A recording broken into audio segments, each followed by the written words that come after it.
नमस्ते दोस्तों, मेरे चैनल में आप सबका स्वागत है। आज मैं एक नागिन की कथा सुना रही हूँ। कैसे एक नागिन अनाथ बच्चा के माँ बन जाती है। कथा बहुत ही सुंदर है, शुरू से अंत तक जरूर सुनिएगा। अच्छा लगेगा तो लाइक करिएगा, शेयर करिएगा और मेरे चैनल पर पहली बार सुन रहे हैं तो चैनल को सब्सक्राइब करिएगा। एक विधवा औरत थी, उसका एक बेटा था।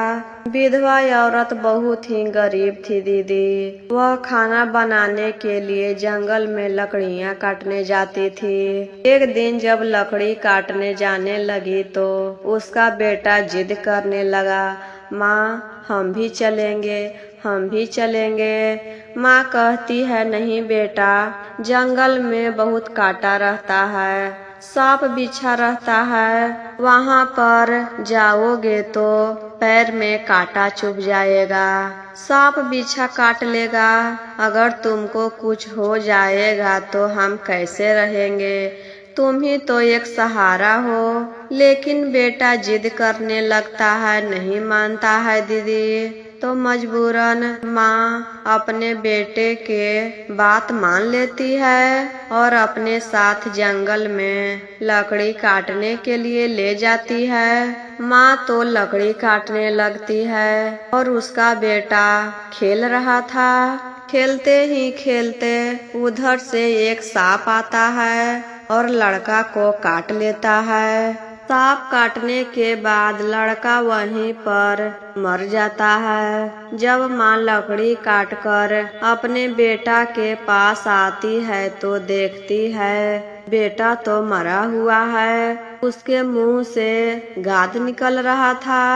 अब तो विधवा औरत बहुत रोने लगी, बहुत ही बिलख बिलख कर रो रही थी।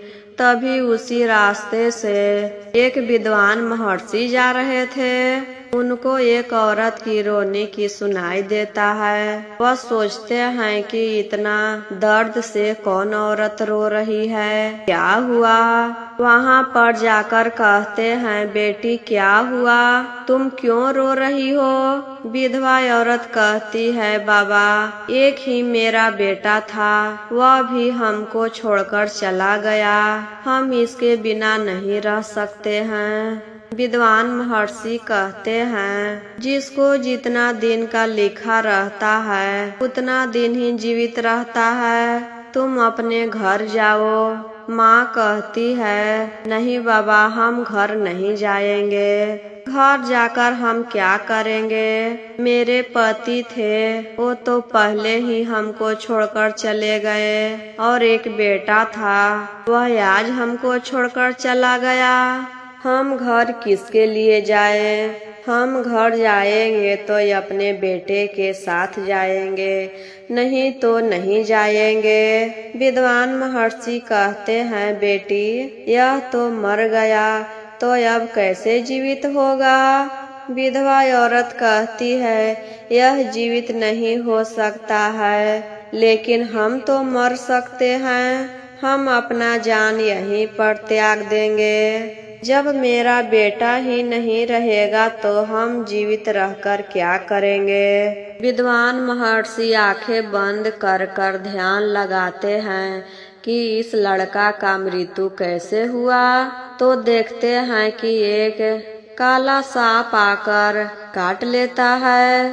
तो विद्वान महर्षि मंत्र पढ़ना शुरू कर देते हैं। मंत्र पढ़ते पढ़ते बहुत देर हो जाता है दीदी। बहुत देर के बाद वही काला सांप वहाँ पर आता है। विद्वान महर्षि में इतना ज्ञान था कि वो सांप में से प्राण निकालकर बच्चा में डाल देते हैं। बच्चा जल्दी से उठकर कहता है, माँ माँ तुम क्यों रो रही हो।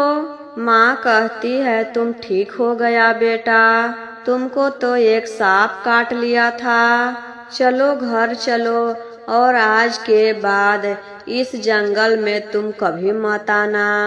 अगर तुम ठीक नहीं होते तो हम भी अपना जान त्याग देते। दोनों माँ बेटा घर आते हैं और महर्षि भी वहाँ से चले जाते हैं। तभी उधर से नागिन अपने बेटा को खोजते हुए इधर उधर भटक रही थी, तो देखती है उसका बेटा सांप तो वहीं पर मरा हुआ है। नागिन अपने बेटा के आंखों में देखती है तो सब दिखाई देता है कि कैसे कैसे उसके साथ हुआ है और कैसे वह मरा है। तब वह अपना बदला लेने के लिए विधवा औरत के घर पहुंच जाती है कि मेरा बेटा को मारकर अपने खुश है। विधवा औरत के घर में घुसकर एक बक्से के नीचे छिपकर बैठ जाती है कि जब भी माँ कहीं बाहर जाएगी तो उसका बेटा के डस कर हम अपना बदला पूरा कर लेंगे। सब बक्से में से छिपकर देख रही थी। माँ कुछ भी काम करती थी और अपने बेटे के पास आकर कहती थी, बेटा तुम उस जंगल में कभी मत जाना, वह खतरनाक जंगल है। अगर तुमको कुछ हो जाएगा तो हम कैसे रहेंगे, हम तुम्हारे लिए ही तो जीवित हैं। बार बार आती थी और अपने बच्चे को बहुत प्यार करती थी। यह देखकर नागिन माँ को बहुत दया आ जाता है दीदी। वह सोचती है इसके अंदर तो मेरा बेटा का प्राण है, वह तो मेरे बेटा को प्यार करती है। अगर इसको डस कर हम मार देंगे तो यह अकेली हो जाएगी और मेरे पास तो मेरे और बच्चे हैं, पति हैं, और इस बेचारी के पास इसका पति भी नहीं है। इसका सहारा तो बस एक बेटा ही है। बहुत दया आ जाता है और वहाँ से चली जाती है। कुछ दिन के बाद विधवा औरत बहुत बीमार पड़ जाती है। उसका बेटा तो छोटा था, उसको से जितना बना डॉक्टर के बुलाकर इलाज करवाया, लेकिन फिर भी उसकी माँ ठीक नहीं हुई। एक दिन वह मर गई। माँ के मरने के बाद वह लड़का तो बिल्कुल अकेला हो गया। वह कहने लगा, माँ तो तुम कहती थी कि जब तुमको कुछ हो जाएगा तो हम कैसे रहेंगे, और आज तुम ही हमको छोड़कर चल गई, तो बताओ हम कैसे रहें। तुम अपने साथ हमको भी ले चलो। उस जंगल में हमको जाने के लिए मना करती थी। अब बताओ हम किसके सहारे रहें। गुस्से में आकर उसी जंगल में दोबारा जाता है कि उस जंगल में जाएंगे तो सांप काट लेगा और फिर हम मर जाएंगे। उस जंगल में जाकर रो रो कर कहने लगा, माँ हम भी तुम्हारे साथ चलेंगे, हमको भी लेकर चलो, हम तुम्हारे बिना नहीं रह सकते हैं। तुम इस जंगल में आने के लिए मना करती थी कि कुछ हो जाएगा मत जाना, लेकिन आज तो आए हैं तो कुछ नहीं हो रहा है। रोने की आवाज सुनकर वही नागिन वहाँ पर आती है तो पहचान लेती है कि वही लड़का है। वह इच्छाधारी नागिन थी तो वह अपना रूप बदलकर औरत के रूप में आ जाती है और बच्चे के सामने जाकर कहती है, बेटा तुम्हारी माँ नहीं है तो क्या हुआ, आज से हम तुम्हारी माँ हैं। मेरा भी कोई नहीं है, आज से तुम ही मेरा बेटा है।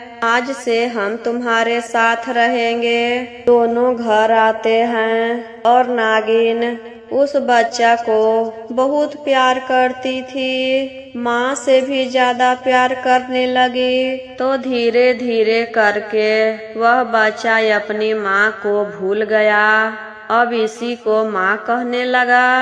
धीरे धीरे करके उसके घर में धन दौलत भी बढ़ने लगा, क्योंकि वह तो इच्छाधारी नागिन थी। नागलोक में बहुत सारे धन दौलत होते हैं, वहीं से लाकर घर भरने लगी और रहने के लिए एक सुंदर महल बनवाई।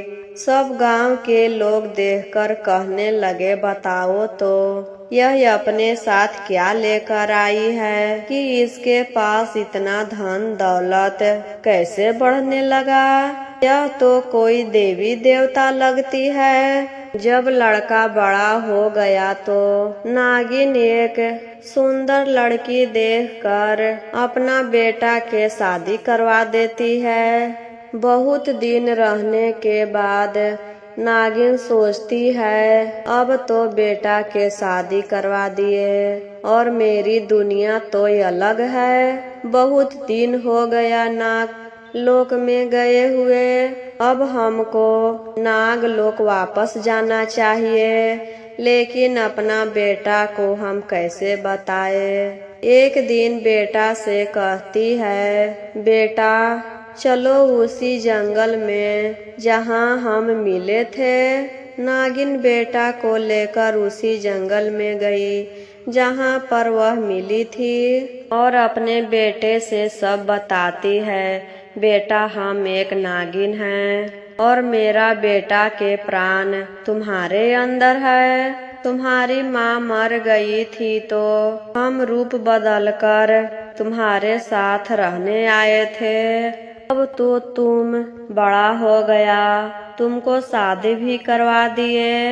अब हमको जाने दो बेटा, मेरी भी एक अलग दुनिया है। नागलोक गए हुए बहुत दिन हो गए, अब हम नागलोक वापस जा रहे हैं और तुम अपनी पत्नी के साथ खुश रहना और जब भी तुमको मेरी जरूरत पड़े यहाँ पर आकर बस एक आवाज लगाना, हम तुरंत आ जाएंगे और कोई भी चीज के दिक्कत हो तो हमको जरूर बताना, हम सब पूरा कर देंगे। माँ के समझाने पर बेटा मान जाता है और कहता है, ठीक है माँ जाओ और जब भी हम बुलाए तुम जरूर आना, तुम्हारी बहुत याद आएगी।